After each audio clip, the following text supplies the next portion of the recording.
In this exercise, you can practice the camera tracking technique. Please see the video in the description for more information and the overall workflow. This is the video that we shot in our studio, and you can get it for free by clicking the link in the description. The goal of this exercise is to track camera motion, create a virtual camera, and then create the desired 3D scene. This is just one example of how we performed. Every camera tracking system requires a moving camera in order to correctly work. However, in order to have some parallax effect, you must move the camera slightly, in addition to panning or tilting it. Basically, you can't do that with a camera mounted on a tripod. We recommend that you practice this technique by following the steps outlined below. You can pause the video after each step, do it yourself, and then compare your results to ours. To begin, click on the link in the description to download the video. Please keep in mind that this video is only for personal use. Now, in Blender, open the video in the motion tracking pane and import it. After that, you must manually track each marker. But before you do so, consider the following. Set the frame rate to the same as the original video. In this case, the frame rate is 25 frames per second. You can also specify the camera and lens properties in the camera's tracking settings. This is not required, but it can help improve the solution. In this case, we used a camera with a 23.5mm sensor size, as well as a focal length of 24mm. Please watch the video in the description if you are completely new to the camera tracking technique. You can now pause the video and try it yourself.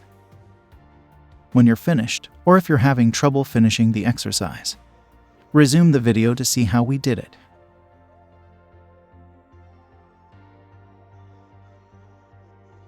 This is how you can track the markers.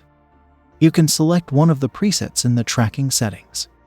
In this case, select location and rotation as the motion model. We do, in fact, rotate the camera. Select Add Marker in the Track tab, and then click over one of the markers in the background. To center, move the cross marker in the preview window. If the size of the virtual marker is too small, press the S key to resize it. Now, select the Track Markers option. You should get something like this.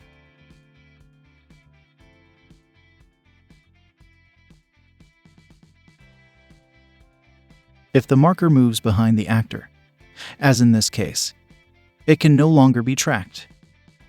If this is the case, simply move to a new frame where it is visible. Click Enabled in the Marker tab, and track it again.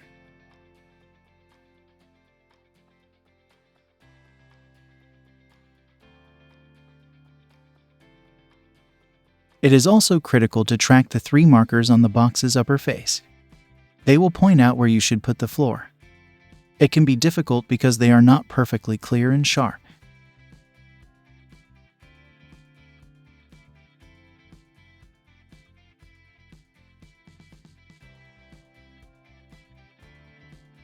At least 11 markers should be tracked.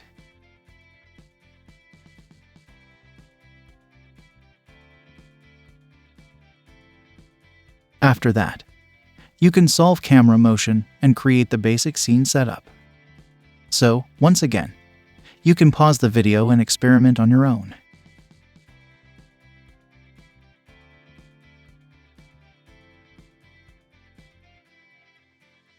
You must solve the camera motion in order to obtain the virtual camera.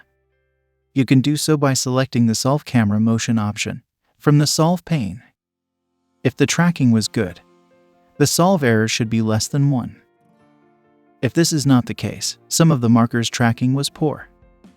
You can now change the scene's orientation and scale. This will be useful when creating your 3D scene. Choose a marker for which you want to set the origin, and then click the Set Origin button. Then, select the 3 markers on the box's upper face, and click the Floor button. The scene will be aligned based on the position of this plane. If you know the approximate distance between two markers, you can also set the scale of your scene.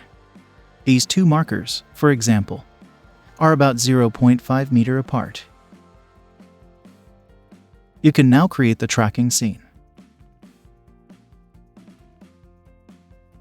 As you can see, you now have the following: the scene's virtual markers, a plane on which you have decided to place the floor, a camera that moves in the same way as the real one in the video.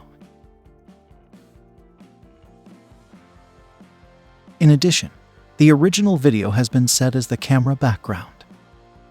You now have everything you need to create a 3D scene.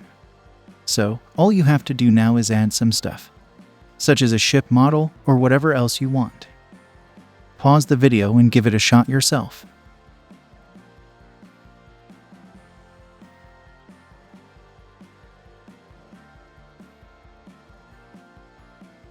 I downloaded this ship model. Remember to align the ship's floor, or any mesh you have, to the virtual floor markers. As a result, the actor's feet will be stuck to the floor in the final compositing, and there will be no sliding. You can activate the X-ray view option in the camera view to get a sense of the final compositing.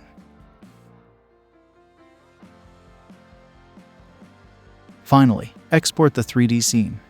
Remember to select transparent as the film mode. I also recommend exporting the scene as an image sequence. Finally, you must composite the video with the virtual scene. This step goes above and beyond the scope of this tutorial. However, this is how we went about it. To remove the green background from the video, we imported it into After Effects and used the Key Light plugin. Then we added some masks to hide the markers. Finally, we combined the virtual video with the real one and added some color grading. This is a simple example of motion tracking, but I hope it inspires you for your own projects and exercises.